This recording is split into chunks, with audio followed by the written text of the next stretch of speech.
100 জন মানুষ হত্যা করেছে, কিন্তু দিলের ভিতরে ভয়, এই গুনাহ নিয়ে যদি আমি কবরে যাই তাহলে কি হবে গো আমার। তওবা করার মানুষই আমার যখন রাস্তা দিয়ে হাঁটে, কিছু দূরে জায়গা যাইতেই আরেকজনের সাথে সাক্ষাৎ হয়ে গেল, ডাক দিয়া কয়, ভাই গো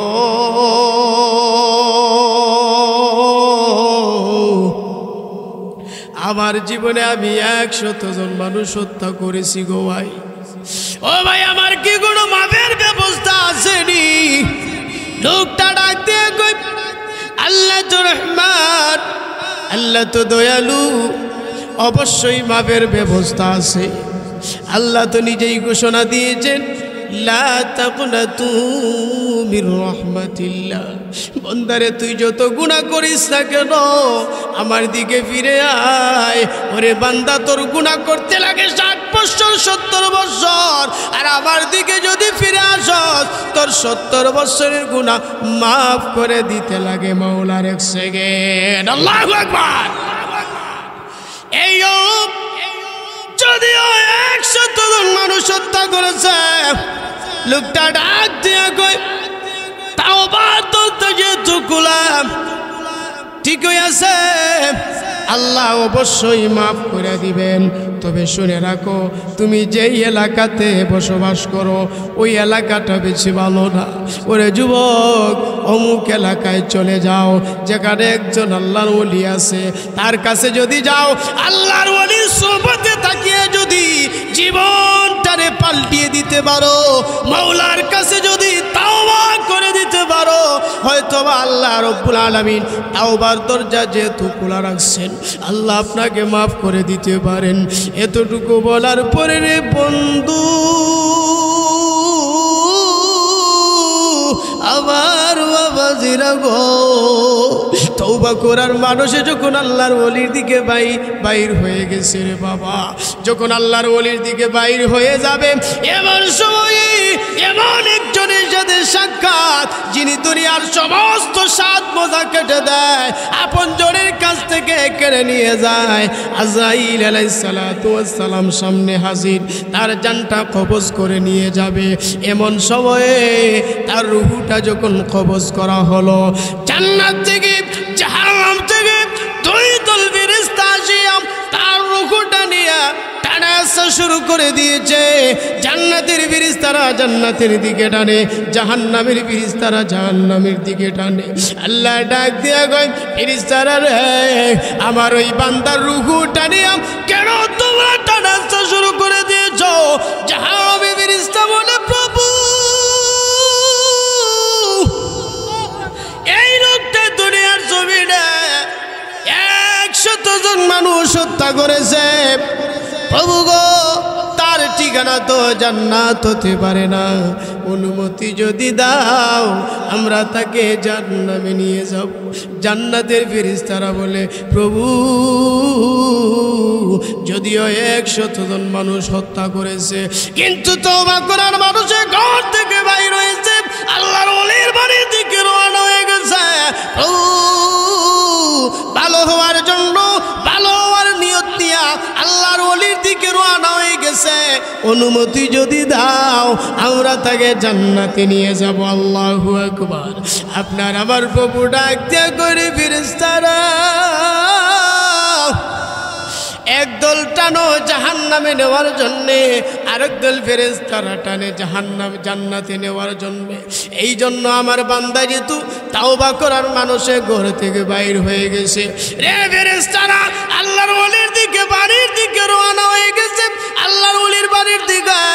এই জন্য জমিন জরিপ করা হোক, যদি আল্লাহর ওলির বাড়ির দিকে বেশি যেয়ে থাকে তাহলে জান্নাতের ফয়সালা হয়ে যাবে, আর যদি যাত্রাপথের রাস্তা কম হয় তাহলে জাহান্নামের ফয়সালা হয়ে যাবে। আল্লাহ রাব্বুল আলামিন যখন এই ঘোষণা দিয়ে দিলেন, বুখারী শরীফের হাদিস, ওরে বন্ধু, ওরে আমার পর্দার অঞ্চলের মা বোনেরা গো, কোনো দিকে নজর নাই, দিলের কান মন দিয়া শোনো। ফেরেশতারা যখন জমিন জরিপ করা শুরু করে দিয়েছে। যদিও ওই আল্লাহর বান্দাটা আল্লাহর ওলির বাড়ির দিকে পৌঁছতে কোনো অনেক জায়গা বাকি রয়েছে, কিন্তু আল্লাহ তার দয়া, আল্লাহ তার মায়া, আল্লাহ তার ভালোবাসা প্রকাশ করে দিয়া ফেরেশতারা যখন জমিন শরীফ করে দিয়েছে, যদিও আল্লাহর ওলির বাড়ির দিকে অনেক জায়গা বাকি রয়েছে পৌঁছতে, আল্লাহ তার দয়া প্রকাশ করে দিয়া অসংখ্য জায়গাগুলোকে সংকুচিত করে আল্লাহ তার বান্দাকে জান্নাতি বান্দা হিসেবে কবুল করে নিয়েছে। আল্লাহু আকবার। এই জন্য আল্লাহ বলেন, লা তাকুনাতু মির রাহমাতিল্লাহ।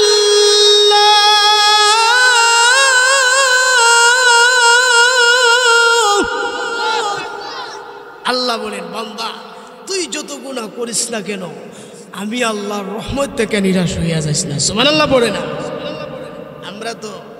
আমরা তো আল্লাহকে ভুলে গেল। আল্লাহ কিন্তু বান্দারে ভুলেনি বাবা। আমার দিকে তাকান, বান্দারে ভুলে। আল্লাহু আকবার। আল্লাহ পাক পুরো মহব্বত করে আপনাকে আমাকে বানাইছে। আরে তোরে কে বানাইলো? তুই বুইলা রইলে তারে, দুনিয়ার মায়ায় পড়িয়া আল্লাহরে বুইলা রইছ। অথচ আল্লাহর দিকে ফিরে আসলে আল্লাহ কি ঘোষণা দিছেন, বান্দা তুই আমার দিকে আয়, আয়, তোরে আমি একটু ডিল দিছি, সুযোগ দিছি, আপন অবস্থায় ছেড়ে দিছি। অতিক্রম করিস না, সীমালঙ্ঘনকারী হইস না। সীমালঙ্ঘনকারী হইবে তো যদিও ডিল দিছি, আপন অবস্থায় ছেড়ে দিছি, যখন ধর্ম তখনই দূরের মতো সুবাই আমার মুখ। ঠিক খেলা দূরে গো, ঠিক খেলা দূরে গো। এই জন্য বেশি লাফালাফি করো না। আল্লাহ কয় ডিল দিছি, বান্দা তোরে মোহব্বত করে বানাইছি, আয় তুই আমার দিকে ফিরে আয়, আমার দিকে ফিরে আয়। তোরে বানাইলো সেজন তুই বুইলা রইলি তারে, তোরে বানাইলো সেজন তুই বুইলা রইলি তারে। ও তোর সব প্রয়োজন,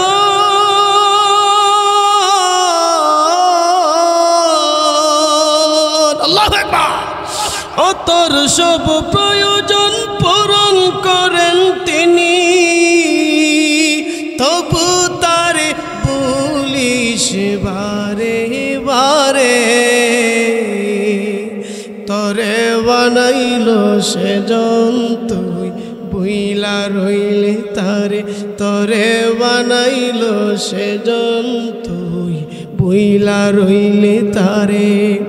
দেহ গরের পিঞ্জিরাতে তার বসবাস দিনে রাতে। ঠিক না? দেহ গরের পিঞ্জিরাতে তার বসবাস দিনে রাতে, তার চেয়ে আপন নেই কেহ,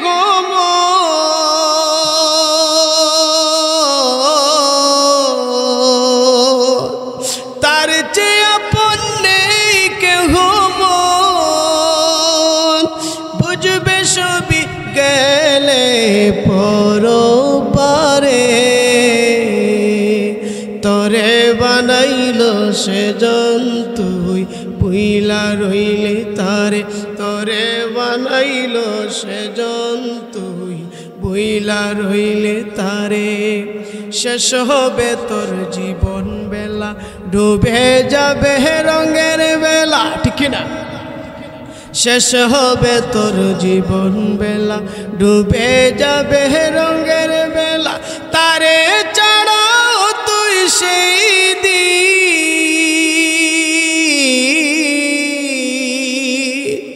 তারে ছাড়াও তুই সেই দিন, বন্ধু বলি কাছে পাবে কারে।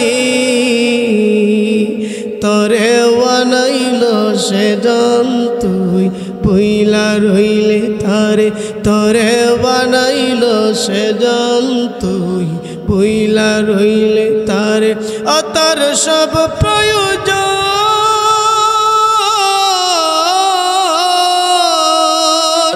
ও তোর সব প্রয়োজন পূরণ করেন তিনি,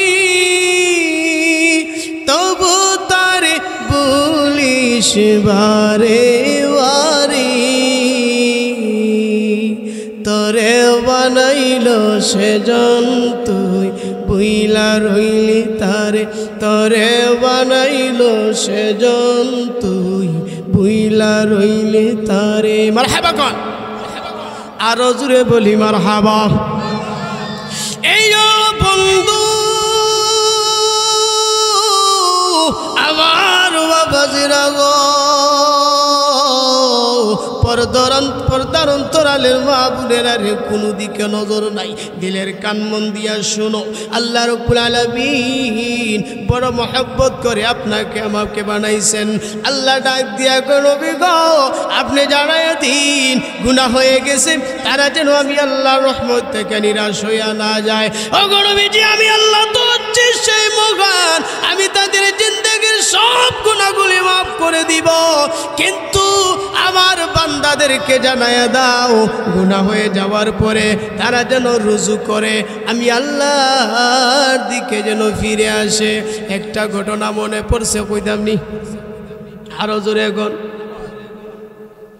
মুসা পয়গম্বর আল্লাহ তাআলার কাছে সালাতুল ইস্তিসকার নামাজ পড়িয়া বৃষ্টির জন্য নামাজ পড়িয়া আল্লাহ তাআলার কাছে দোয়া করে প্রভু গো তাকায়া দেখো না ওই যে শিশু বাচ্চারা পর্যন্ত কান্দে ওই যে অনেক যুবকেরা কান্দে অনেক সাদা দাড়িওয়ালা মুরব্বি বাজানরা কান্দে আল্লাহ জমিনে বৃষ্টি দাও বৃষ্টির কারণে আজকে জমিনটা হাহাকার করতেছে আল্লাহ শস্য দানাগুলো আল্লাহ ক্ষেত খামার সবগুলো যেন অচল হয়ে গেছে আল্লাহ আপনি জমিনে বৃষ্টি দাও এইভাবে যখন মুসা পয়গম্বর ওনার কওম গিয়া বলছিল যে আপনি আল্লাহ তাআলার কাছে বৃষ্টির জন্য দোয়া করুন উনি যখন সালাতুল ইস্তিসকা নামাজ পড়িয়া উনি যখন দুই হাত উঠাইয়া যখন আল্লাহ তাআলার কাছে দোয়া করে আল্লাহ রাব্বুল আলামিন জানায়া দিলেন রে মুসা আমি আল্লাহ আজকে জলিলুল কদর পয়গম্বর মুসা আলাইহিস সালাতু ওয়াস সালামের দোয়াটা আমি আল্লাহ আজকে কবুল করতে পারলাম না ওরে মুসা তোমার এই পরা মজলিসের মধ্যে এমন একজন নাফরমান আছে ওরে মুসা যে কিনা 40 বছর যাবত শুধু গুনাহ করে আসছে রে মুসা আসমানের নিচে জমিনের উপরে ওই গুনাহগার ওই তার চাইতে নাফরমান আর কেউ নাই ওরে মুসা ওই নাফরমানের জন্য আজকে মুসার দোয়াটা আমি আল্লাহ কবুল করতে পারলাম না ওরে মুসা ওই বেঈমানটা যতক্ষণ নাফরমান এই মজলিস থেকে বাইর হয়ে না যাবে আমি আল্লাহ মুসার দোয়া কবুল করব না মুসা ডাক দিয়া কয় প্রভু গো তাহলে এখন আমার কাজ কি একটা উঁচু জায়গায় দাঁড়াইয়া ঘোষণা দিয়ে দাও উঁচু জায়গার মধ্যে দাঁড়াইয়া ঘোষণা দিয়ে দিলেন কে আছো বড় মজলিসের মধ্যে এমন একজন নাফরমান 40 বছর যাবত শুধু গুনাহ করে আসতেছো আসমানের নিচে জমিনের উপরে তোমার মতো গুনাহগার কেউ নাই ওই নাফরমানের কারণে আজকে মুসা পয়গম্বরের দোয়া আল্লাহর দরবারে কবুল হলো না ওরে নাফরমান আল্লাহর কাছ থেকে তোর সংবাদটা পাওয়ার আগে তোর নামটা জানার আগে তুই মজলিস থেকে বাইর হয়ে যা তোর নামটা জানার আগে চুপে চুপে তুই মজলিস থেকে বাইর হয়ে যা মুসা পয়গম্বর যখন রে বন্ধু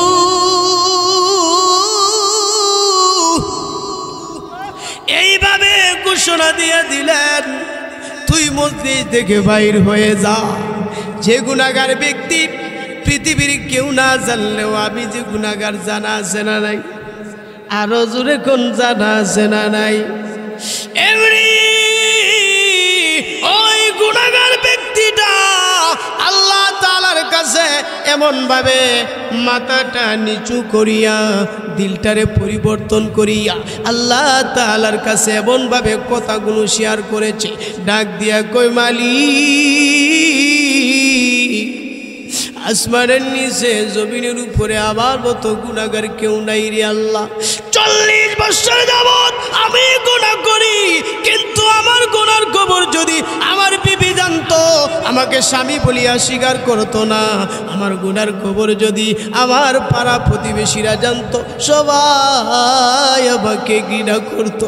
আমার গুনার খবর যদি আয় আল্লাহ আমার ছেলে মেয়ে জানতো, আব্বু আব্বু বলিয়া স্বীকার করতো না, বাবা বলিয়া স্বীকার করতো না, সবাই আমাকে ঘৃণার চোখে দেখতো। কিন্তু মালিক, তুমি তো আমার গুনার খবর জানো, এরপরেও 40 বছর যাবত আমি গুনাহ করি, তুমি আমার গুনাহগুলো ঢাকিয়া রাখছো, কোনো মানুষকে জানাইতে দেও নাই। আয় আল্লাহ, আজকের এই বড় মজলিসে মুসা পয়গম্বর ঘোষণা দিয়া দিছে, আমি যদি মজলিস থেকে বাইর হইয়া না যাই, আল্লাহ আপনি জমিনে বৃষ্টি নাজিল করবেন না। প্রভু গো, 40 বছর যাবত আমি গুনাহ করি, আমার গুনার খবর কাউকে তুমি জানতে দেও নাই। এই জন্য আল্লাহ আজকে আমার দিলটার পরিবর্তন করিয়া তোমার কাছে তওবা করে নিলাম। আয় আল্লাহর জিন্দেগিতে আমি গুনাহ করব না রে মালিক, আর আমি গুনাহ করব না। আল্লাহ এই বড় মসজিদে তুমি আমারে বেইজ্জত কইরো না। আল্লাহু আকবার। আল্লাহ এই বড় মসজিদে তুমি আমারে বেইজ্জত কইরো না। আল্লাহ গো, তুমি জমিনে বৃষ্টি দিয়ে দাও। দিলটারে পরিবর্তন করিয়া আল্লাহ তাআলার কাছে যখন দোয়া করে, সঙ্গে সঙ্গে জমিনে বৃষ্টি নাজিল হয়ে গেছে। আল্লাহু আকবার। মুসা পয়গম্বর আল্লাহ তাআলার কাছে ডাক দিয়ে কয়, মালিক, আবার তুমি আমার কওমের কাছে আমারে শর্মিন্দা বানাইয়া দিলা। ওগো আল্লাহ, আগেই না বলেছ আমি যদি ঘোষণা দেই ওই গুনাহগার যতক্ষণ বড় মজলিস থেকে বাইরে না হবে আপনি জমিনে বৃষ্টি নাজিল করবেন না। এখন দেখি বৃষ্টি হয়ে গেল। আল্লাহ কার দুয়ার বরকতে বৃষ্টি নাজিল হয়ে গেল? আপনার আমার প্রভু ডাক দিয়ে কয়, রে মুসা, যেই ব্যক্তিরা 40 বছর যাবত গুনাহ করে, আসমানের নিচে জমিনের উপরে তার চাইতে গুনাহগার কেউ নাই। মুসা রে, ওই ব্যক্তিটা আমি আল্লাহর কাছে দিলটারে পরিবর্তন করিয়া এমনভাবে তওবা করেছে রে মুসা। আরে মুসা, যদিও গুনাহ করেছে 40 বছর, দিলটারে যেহেতু পরিবর্তন করছে, আমি আল্লাহ 40 বছরের পাপিষ্ঠরে মাফ করে দিয়া তার দুয়ার বরকতে জমিনের মধ্যে বৃষ্টি নাজিল করে দিলাম। আল্লাহু আকবার বলেন না।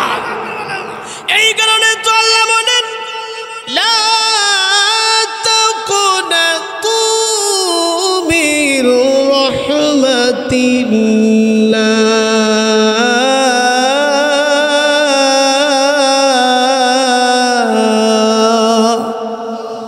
বান্দা, গুনাহ যতই করিস না কেন, আমি আল্লাহর রহমত থেকে নিরাশ হইয়া যাস না। সুবহানাল্লাহ পড়ি না। চিন্তা করছেন একটু? এই যুবক ভাই, মুরব্বী বাজার, কালো দাড়িগুলা সাদা হইছে, টান টান চামড়ার ডিল হইছে, সুজা বেড়া গুজা হইছে, এখনো কি আল্লাহর দিকে ফিরে আসার মন চায় না? চায় না বাবা। আর কত অপেক্ষা করবেন? মনে রাখবেন যে হুজুর তাওবার গুরুত্ব নিয়ে ওয়াজ করতেছে, আমরা শুধু গুনাহ করতে থাকলাম, গুনাহ করতে থাকলাম, আর মাঝে মাঝে আসিয়া তাওবা করলাম। সবার তাওবা কি কবুল হবে? কথা বলেন না, সবার তাওবা কি কবুল হবে? কি মনে করছেন মাঝে মাঝে শুবে বেরাতের রাত, শুবে কদরের রাত, শিবনির রাত আসিয়া একেবারে আল্লাহ তাআলার কাছে তওবা করে নিলাম, আর 70 বছরের গুনাহ মাফ দিয়ে দিলাম, মাফ নিয়ে নিলাম আল্লাহ তাআলার কাছে, এইভাবে বেলকিবাজি করতেছেন? মনে রাখবেন সূরা নিসার 17 নম্বর 18 নম্বর আয়াতে আল্লাহ ঘোষণা দিচ্ছেন, আল্লাহ বলছেন কার তওবা কবুল হবে আর কার তওবা কবুল হবে না, এইটাও জানার দরকার আছে না নাই? কথা বলেন না, জানার দরকার আছে না নাই? আজকে আমরা যা কথা বলবো, যা কথা শুনবো, সরাসরি কোরআন থেকে কথা শুনবো, ঠিক না? আসুন কার তওবা কবুল হবে, কার তওবা কবুল হবে না, একটু কোরআন থেকে আমরা জেনে নেই। ঠিক কিনা জোরে কোন? আল্লাহ রাব্বুল আলামিন সূরা নিসার 17 নম্বর আয়াতে বলেন, ইন্নামাত তাওবাতু আলাল্লাহি লিল্লাযীনা ইয়া'মালুনাস সূ'আ আল্লাযীনা ইয়া'মালুনাস সূ'আ বিজাহালাতিন সুম্মা ইয়াতুবুন।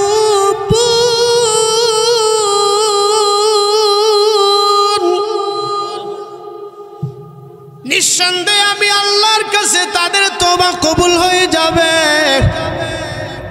আল্লাযীনা ইয়া'মালুনাস সূ'আ বিজাহালাতিন, যারা অজ্ঞতা সারে জাহালতার মূর্খতার মধ্যে পড়ে মানুষ যখন গুনাহ করে ফেলে, সুম্মা ইয়াতুবুনা মিন করিব,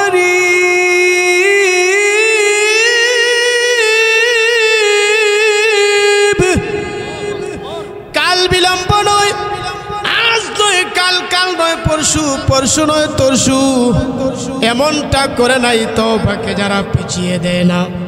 গুনাহ হয়ে যাওয়ার পরে তাওবা করে যখন আল্লাহর দিকে ফিরে আসে, ফাউলাইকা ইয়াতুবুল্লাহু আলাইহিম, আল্লাহ বলেন এদের তওবা আমি আল্লাহর কাছে কবুল হয়ে যাবে। আল্লাহু আকবার।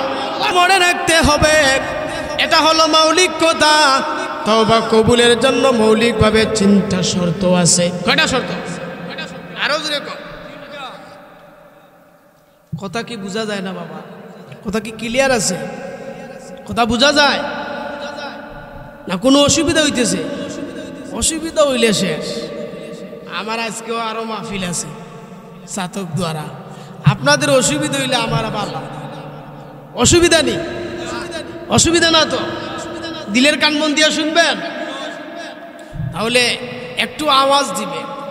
এমন ভাবে আমরা কথা বলি, ইলেকশন আইলে তো একবারে গোলারে ফাটাইয়া অমুক ভাইয়ের চরিত্র ফুলের মতো, অমুক ভাই যেখানে আমরা আছি, এটা বুয়া কথা।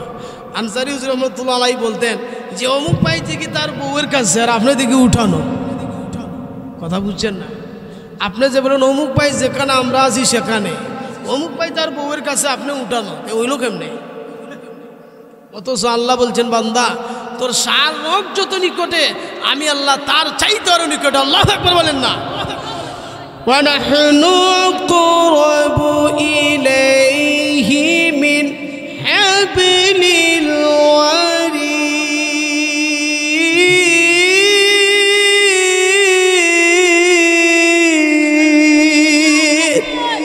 বান্দা তুই যে কসম পাই যেখানে আমরা আছি সেখানে, বুয়া কথা। তোর সার রোগ যত নিকটে, আমি আল্লাহ তার চাইতে তোর আরো নিকটে। আল্লাহু আকবার। এই জন্য ফিরে আসো। গুনাহ হয়ে গেছে, কাল বিলম্ব নয়, আল্লাহর দিকে ফিরে এসে যদি রুজু হই আল্লাহ তাআলার কাছে, আল্লাহ গুনাহ করছি, মাবুদের কাছে যদি আমরা তাওবা করি, আল্লাহ রাব্বুল আলামিন বলেন অবশ্যই আমি আল্লাহ তাদের গুনাহ মাফ করে দেই। কিন্তু মনে রাখতে হবে, তাওবা কবুলের জন্য মৌলিকভাবে 3টা শর্ত আছে। কয়টা? আরো জোরে কোন? আমার বন্ধু, আমার মুরব্বি বাজার, আমার পর্দার অন্তরালের মা বোনেরা, কোনো দিকে নজর নাই। গুনাহ হয়ে গেছে, তওবা করার জন্য যখন আল্লাহ তাআলার কাছে ফিরে আসলেন, আল্লাহ তাআলার কাছে ফিরে আসার পরে তাওবা করবেন। তাওবা কবুলের জন্য মৌলিকভাবে 3টা শর্ত আছে। 1 নম্বরে গুনার জন্য লজ্জিত হওয়া, 2 নম্বরে তাৎক্ষণিকভাবে গুনাহ ছেড়ে দেওয়া, 3 নম্বরে ভবিষ্যতে গুনাহ করব না জজম করা, আল্লাহ তাআলার কাছে ওয়াদা করা যে আমরা জিন্দেগিতে আর কোনোদিন গুনাহ করব না। আরেকটা শর্ত আছে রে বন্ধু, 4 নম্বরে আরেকটা শর্ত আছে, বান্দার হক সংশ্লিষ্ট বিষয় যদি কোনো ভাইয়ের যদি কোনো চাচার কোনো বোনের যদি আমাদের বোনের যদি হক নষ্ট করে খেয়ে থাকি, যদি বান্দার হক নষ্ট করে থাকি, বান্দার হক যদি মেরে খেয়ে থাকি, বান্দার হক যতক্ষণ পূরণ না করবে, আল্লাহর রাসূল বলেন সে যদি ঋণগ্রস্ত হয়, সে যদি অন্যের মাল আত্মসাৎ করে, ওই ব্যক্তি শহীদ হইয়া মরলেও আল্লাহ তাকে জান্নাত দিবেন না। ঠিক না? ঠিক না? তাওবা কবুলের জন্য এটা মৌলিক কথা। প্রথমে হলো তিনটা, গুনার জন্য লজ্জিত হওয়া, 2 নম্বরে তাৎক্ষণিকভাবে গুনাহ ছেড়ে দেওয়া, 3 নম্বরে ভবিষ্যতে গুনাহ করব না জম্বিল জজম করা, আল্লাহ তাআলার সাথে ওয়াদা করা, 4 নম্বরে যদি বান্দার হক সংশ্লিষ্ট বিষয় যদি হয়, যদি বন্ধু আপনাদের এলাকায় না থাকতে পারে, আমাদের এলাকায় আছে, নামাজ পড়ে হাজী সাহেব, কোনো অসুবিধা নাই, কিন্তু জমিনে গিয়া আইল টেলাটেলি করে আসে না নাই, আসে না নাই, জমিনে গিয়া আইল টেলাটেলি আসে না নাই। কার হক ঢুকাইছে? আইল বলেন আর লাইন বলেন, কার হক ঢুকাইয়া দিলেন রে বন্ধু? বান্দার হক সংশ্লিষ্ট বিষয় যদিও শর্ত হলো 4টা, কয়টা? আর যদি বান্দার হক মেরে খেয়ে না থাকেন তাহলে শর্ত হলো 3টা, লজ্জিত হওয়া, গুনাহ ছেড়ে দেওয়া, ভবিষ্যতে গুনাহ করবেন আল্লাহ তাআলার সাথে ওয়াদা করা। আর যদি কারো হক মেরে খেয়ে থাকেন তাহলে 4টা মৌলিক কথা। এইভাবে যদি বন্ধু তার হক পরিপূর্ণভাবে আদায় করা না হয়, আল্লাহ রব্বুল আলামিন তাকে শহীদ হইয়া মরলেও জান্নাত দিবেন না। ঠিক না? কেমন করে হুজুর? একজন সাহাবী দেখা গেল জানাজার নামাজ শুরু হয়ে যাবে, লক্ষ্য করুন, জানাজার নামাজ শুরু হয়ে যাবে, আল্লাহর রাসূল জানাজার নামাজ পড়াইবেন, কথা বোঝা যায়? জানাজার নামাজ পড়াইবেন, এমন সময় আত্মীয় স্বজনকে ডাক দিলেন। ওই ব্যক্তি কি কোনো ঋণগ্রস্ত আসেনি? হুজুর ঋণগ্রস্ত আছে, পরিশোধ হয়েছেনি? না হুজুর পরিশোধ হয় নাই। ওসিয়ত করে গেছেনি? না হুজুর ওসিয়ত করে নাই। আল্লাহর রাসূল বলেন সে যদি ঋণগ্রস্ত হয়ে থাকে আমি বিশ্বনবী তার জানাজার নামাজ পড়াবো না। ঠিক কিনা জোরে গো? আত্মীয় স্বজন আশ্চর্য হয়ে গেলেন, রাসূল যদি জানাজার নামাজ না পড়ায়, রাসূলের জীবদ্দশায় তো রাসূলের জীবিত রাখি আমরা জানাজার নামাজ পড়াইতে পারি না। হুজুর তাহলে কি করতে হবে? ঋণ পরিশোধ করতে হবে। ঠিক না? ঋণ পরিশোধ করতে তার দায়িত্ব কে নিবে? কেউ হাত উঠায় না, পিছন থেকে একজন সাহাবী এইভাবে হাত উঠায় কই, ইয়া রাসূলুল্লাহ, ইয়া হাবিবাল্লাহ, নবী গো আমি ওই সাহাবীর দায়িত্ব নিয়ে নিলাম। আল্লাহর রাসূল বলেন তাহলে আমি জানাজার নামাজ পড়াবো। জানাজার নামাজ পড়াইলেন। এরপরের দিন যখন ওই সাহাবীর সাথে সাক্ষাৎ, ডাক দিয়ে কই তুমি কি তার ঋণ পরিশোধ করছো? সাহাবী বলে হুজুর না, এখনো আমি ঋণ পরিশোধ করি নাই। আল্লাহর রাসূল বলেন তাড়াতাড়ি ঋণ পরিশোধ করো, যেহেতু তুমি দায়িত্ব নিয়ে নিছো। আল্লাহর রাসূল তা কয়েকদিন হয়ে গেল, আবার তার কোনো দেখা সাক্ষাৎ নাই।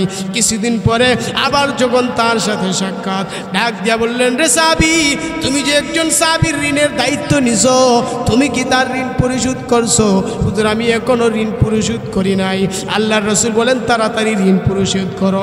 সাহাবী মনে মনে ভাবলেন 2 দিন আল্লাহর রাসূল আমাকে জিজ্ঞাসা করলেন ঋণ পরিশোধ করছো নি, তাহলে বিষয়টা তো সাধারণ বিষয় নয়। ঠিক না?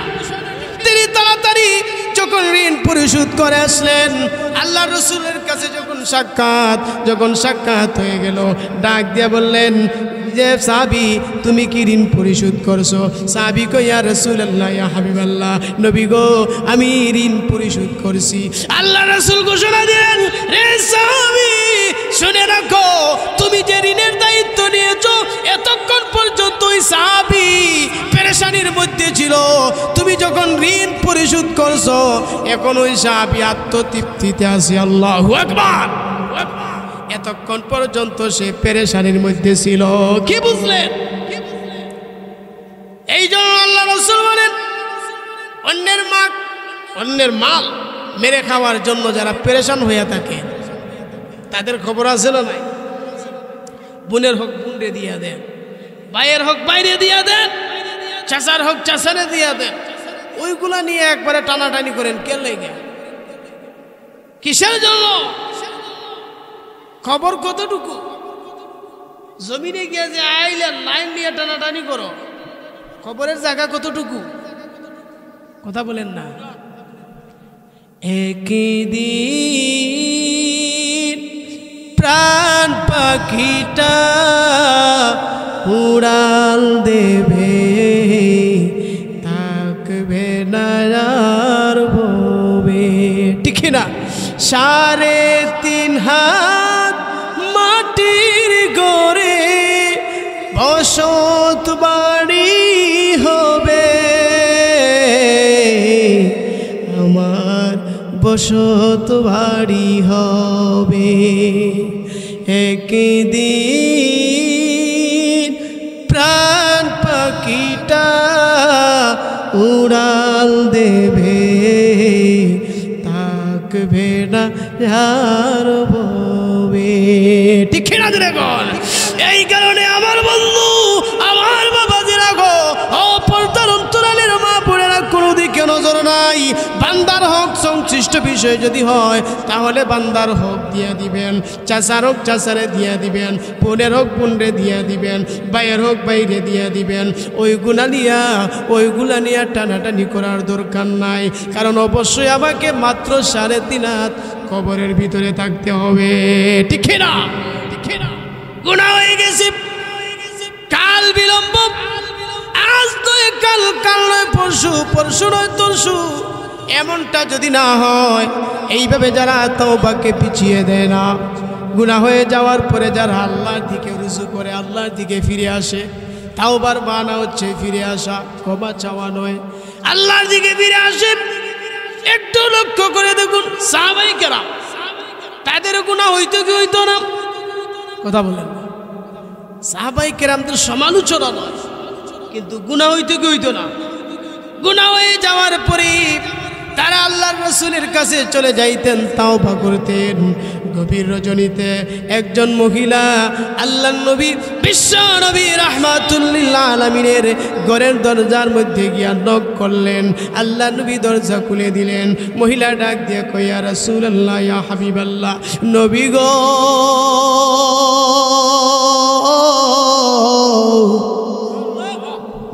আমি জিনা করে ফেলেছি গো নবী, আমি গুনাহ করে ফেলেছি। ও গো নবী, আমার জিনার বিচার করুন। নবীজি চারা ঘুরাইয়া দিলেন। মহিলা ডান দিকে গিয়া বলে, ইয়া রাসূলুল্লাহ, ইয়া হাবিবাল্লাহ, ও গো নবীজি, আমি গুনাহ করেছি গো, আমি জিনা করেছি, আমার জিনার বিচার করুন। নবী আমার চারা ঘুরাইয়া দিলেন। মহিলা ডাক দিয়া কয়, ইয়া রাসূলুল্লাহ, ইয়া হাবিবাল্লাহ, ও গো নবীজি, আমি গুনাহ করেছি, আমি জিনা করেছি, আমার জিনার বিচার করুন। আল্লাহ নবী ডাক দিয়া বললেন, মহিলা গো, তুমি যে জিনা করেছো তার প্রমাণ কি, তার ডকুমেন্ট কি? মহিলা তো নিজেই বলতেছে, হুজুর, আমি তো জিনা করেছি, আমার তো জিনার বিচার করুন, ডকুমেন্ট প্রমাণের তো কোনো দরকার নাই। কিন্তু আল্লাহ নবী কেন জিজ্ঞাসা করলেন? মহিলা ডাক দিয়া কয়, ইয়া রাসূলুল্লাহ, ইয়া হাবিবাল্লাহ, নবী গো, এই যে আমার পেটের মধ্যে যে বাচ্চা, এটা হলো হারামজাদা, হালালভাবে তার জন্ম হয় নাই। এই যে হারামজাদা, ওই যে বাচ্চা আমার পেটের ভিতরে, তার জন্ম তো হালালভাবে হয় নাই। আল্লাহ নবী ডাক দিয়া বললেন, মহিলা গো, তাহলে তো তোমার জিনার বিচার এখন করা যাবে না, তুমি অপরাধ করেছ, কিন্তু এই বাচ্চা তো অপরাধ করে নাই। আল্লাহু আকবার।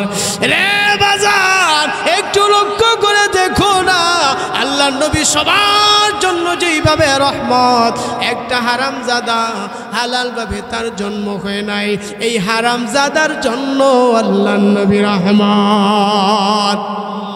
ওয়ামা আরসালনাকা ইল্লা রাহমাতাল লিল আলামিন। হালালভাবে জন্ম হয় নাই, ওই হারামজাদার জন্য আল্লাহ নবী রহমত। বন্ধু মহিলাকে ডাক দিয়া বললেন, যাও, তুমি অপরাধ করছো, ওই বাচ্চা তো কোনো অপরাধ করে নাই। মহিলা গো যাও, ওই বাচ্চা প্রসব হয়ে গেলে ফিরে আসবে। মহিলা চলে গেল। বাচ্চা যখন দুনিয়াতে ফিরে আসলো, আল্লাহ নবীর কাছে গিয়ে বলে, ইয়া রাসূলুল্লাহ, ইয়া হাবিবাল্লাহ, ওগো নবীজি, আমার বিচার করুন। এই যে তাকায়া দেখেন, আমার বাচ্চা প্রসব করেছি, আমার বাচ্চা দুনিয়াতে জন্ম নিয়েছে। নবী গো, আমার জিনার বিচার করুন গো নবী। ওই গুনাহ নিয়ে আমি কবরে যেতে চাই না। গুনাহ নিয়ে যদি কবরে যাই তাহলে তো আযাবের কোনো সীমা থাকবে না। ঠিক কিনা জোরে কোন? মহিলার দিনের ভিতরে কবরের আযাবের ভয়, পরকালের ভয় রে বাবা। এই জন্য নবী আবার ঘোষণা দিয়ে দিলেন, রে মহিলা, এখন তোমার জিনার হদের বিচার করা হবে না, জিনার বিচার করা হবে না।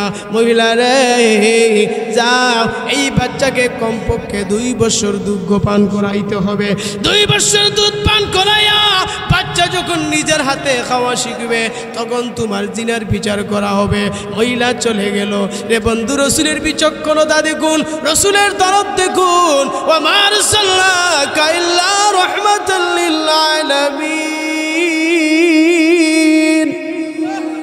রসুল সাল্লাল্লাহু আলাইহি ওয়াসাল্লাম, আপনার আমার নবী, তাকায়া দেখুন না, একটা হারামজাদার জন্য কত রহমত। নবী আবার ডাক দিয়া কয়, মহিলা রে, ওই বাচ্চাকে কমপক্ষে 2 বছর দুধ পান করাইতে হবে। মহিলা চলে গেল।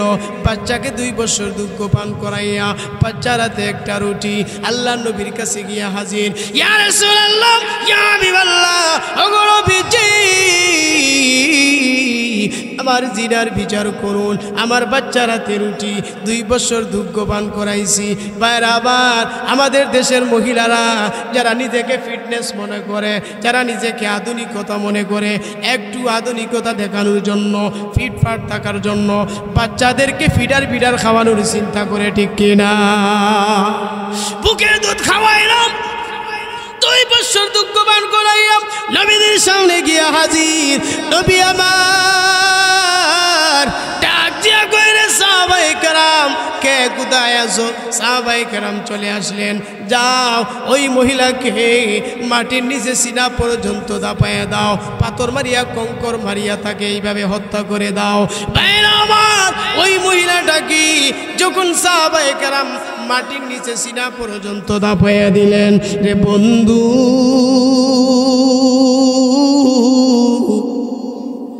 মাটির নিচে সিনা পর্যন্ত দাপাইয়া সাহাবায়ে কেরাম যখন পাথর মারে, এইভাবে যখন পাথর মারে, পাথর মারতে মারতে একটা পাথর গিয়া মহিলার কপালের মধ্যে পড়ে, মহিলার কপাল ফাটিয়া রক্ত ছিটকে গিয়া 1 ফুটা নাপাক রক্ত হযরতে উসমানের গায়ে যখন লেগে যায়, হযরতে উসমান ডাক দিয়ে কয়, রে মহিলা, তোমার মতো নাপাক মহিলার রক্ত আমার গায়ে লাগছে, আরে মহিলা তুমি ধ্বংস হয়ে যাও।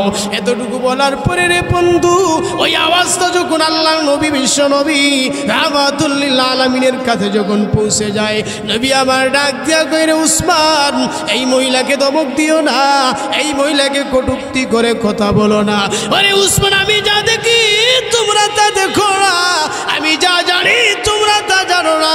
আরে উসমান, আমি দেখতেছি ওই মহিলা আল্লাহর দরবারে এমন ভাবে তওবা করেছি, তার তওবার সওয়াব যদি আজকে 70 জন জিনাকারীদেরকে বন্টন করে দেওয়া হয়, একজনের তওবা 70 জনের জন্য যথেষ্ট হয়ে যাবে। আল্লাহু আকবার বলিনা। এই জন্য ভাইরা আমার, আজকাল যদি আমাদের সমাজে একবারে যদি শুধু বাংলাদেশ নয়, গোটা বিশ্বের মধ্যে যদি ইসলামের আইনগুলো চালু থাকতো, তাহলে শুধু এলাকাতে নয়, প্রত্যেকটা শহর নয়, গোটা বিশ্বের মানচিত্রের মধ্যে একটা বদমাশরেও খুঁজে পাওয়া যাইতো না। ঠিক না? আজকে আমরা ইসলাম থেকে দূরে, আজকে কোরআন থেকে দূরে, যার কারণে হেদায়েত আমাদের আসে না। ঠিক না? জোরে কোরআন তো সাধারণ কিতাব নয়। আল্লাহ হাজাল কিতাব বলেন নাই, আল্লাহ বলছেন যালিকাল কিতাব। আল্লাহ কি বলছেন? যালিকাল কিতাবু লা রাইবা ফীহি হুদাল লিল মুত্তাকিন।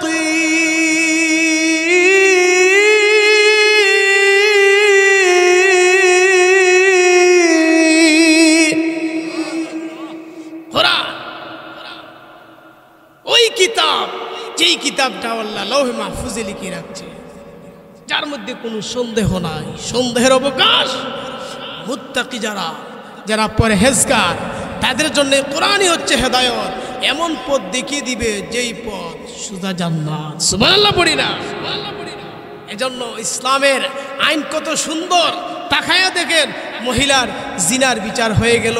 আল্লাহর রসুল বলছেন, উসমান এই মহিলার তো আল্লাহর দরবারে এমনভাবে তওবা করছে, তার জিনার সব যদি 70 জন জিনাকারীদেরকে বন্টন করে দেওয়া হয়, একজনের তওবা 70 জনের জন্য যথেষ্ট হয়ে যাবে। সুবহানাল্লাহ পড়ি না?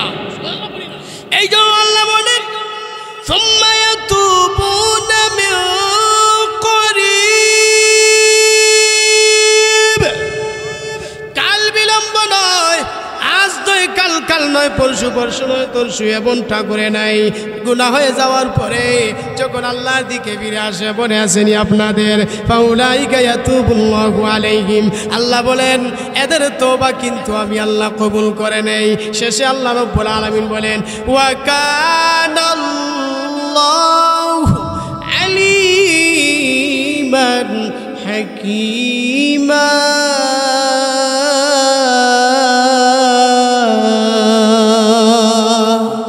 তাওবা করার সময় তাওবা করো না, বিলকিবাজি করো, এটা জানা আছে কার? কথা বলেন না। তাওবা করার সময় তাওবা করো না, বিলকিবাজি করো, এটাও জানা আছে কার? আমি আল্লাহ সব জানি, আমি আল্লাহ প্রজ্ঞাময়। আল্লাহ নিজেই বলছেন সূরা নিসার 17 নম্বর আয়াতে তো আল্লাহ বলছেন এদের তওবা আমি আল্লাহ কবুল করি। কিন্তু 18 নম্বর আয়াতে আল্লাহ কি বলছেন? ওয়ালাইসাদিত তাওবাতু লিল্লাযীনা ইয়ামালুনাস সাইয়্যাত। যারা শুধু গুনাহ করে আর অপেক্ষায় থাকে, অপেক্ষা করতে করতে তাওবাকে যারা পিছিয়ে দেয়, শুধু বলে আজ নয় কাল, কাল নয় পরশু, পরশু নয় তরশু, এইভাবে অপেক্ষায় থাকে।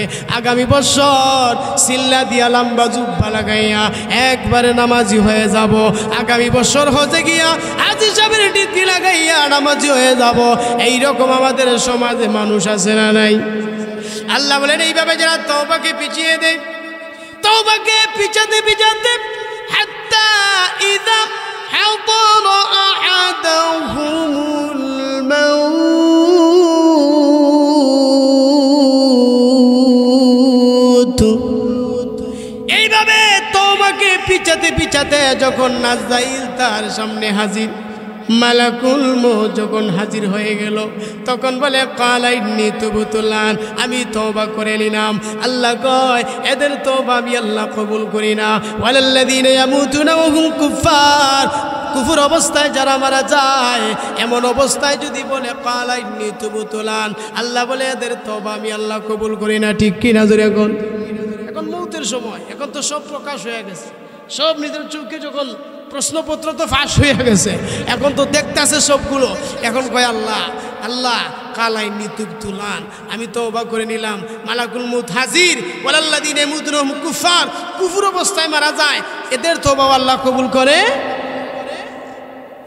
উলাইকা আ'তাদনা লাহুম আযাবান আলীমা।